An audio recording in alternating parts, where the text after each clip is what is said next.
So when we were in here for the first day of practice, one thing we all noticed was Austin Sareveld was repping with the ones at left tackle. Ian Moore was with the ones at right tackle, while the two transfers, Philip Daniels, the Minnesota transfer, was at right tackle with the twos, and Ethan Owanyala with a Rice transfer was at left tackle with the twos as well. We're expecting those two guys to be the starting offensive tackles. But Austin Sareveld, a guy who started games at guard last year and was rotating at both guard spots throughout the college football playoff, was playing left tackle. And Andrew, we got a chance to talk with Ryan Day about why that is happening.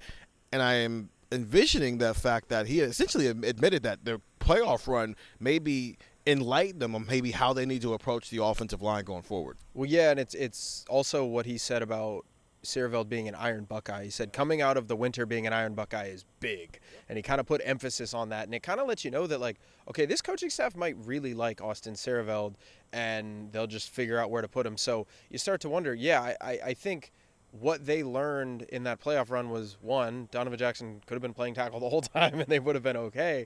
But I think, like we talked about, when you're rotating Montgomery and Chabola and Sierveld, and you're basically saying, like, give it all you got for 2 series, come back, take your, catch your breath, take your reps, watch, look at what they're doing, talk with Justin Fry, let's talk about what's going on. It was able to slow the game down, and I think that might be a future strategy for them. Now, I guarantee you, if you were to say, in an ideal world, would you like to do that? They would probably say no, because we want to have 5 first-round picks on the offensive line, and we don't want to take any of them off the field at any time. But I do think that it definitely opened their eyes to that opportunity that, we certainly hadn't really seen throughout the year. Like, they hadn't done that up until the playoff. That was not done because they thought, hey, this is a new strategy that we're implementing. That was done out of necessity. That was done out of the thought that, hey, we think this is our best chance to win, but our best chance to win at this point is not our ideal plan to win. That is not something that they wanted to do, but it worked. And I don't think it's crazy to suggest that could be in the cards moving forward, especially when you talk about Owanyala and Daniels as the 2 tackles. You've got Sierveld in the mix now, who has been repping at tackle, but obviously has the experience at guard.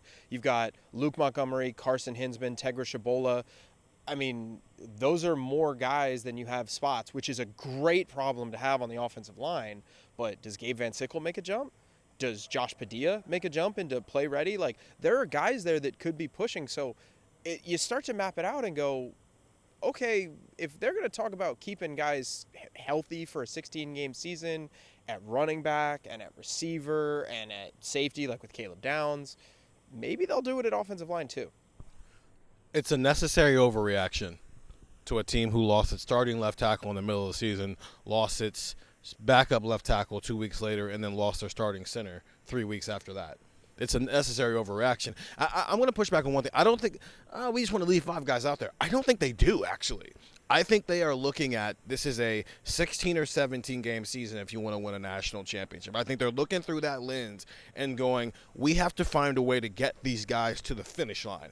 Which means, what did that mean at running back? You had a 2-back system. What did that mean at wide receiver? Well, in the Penn State game, they pulled all 3 starters off the field and went with a lineup that had Bryson Rogers, Brandon Ennis, and Jaden Ballard, and scored a touchdown off of that. What did that look like on defense? Rotating, heavy, outside of maybe the bigger games, right? It meant Jermaine Matthews working in that cornerback.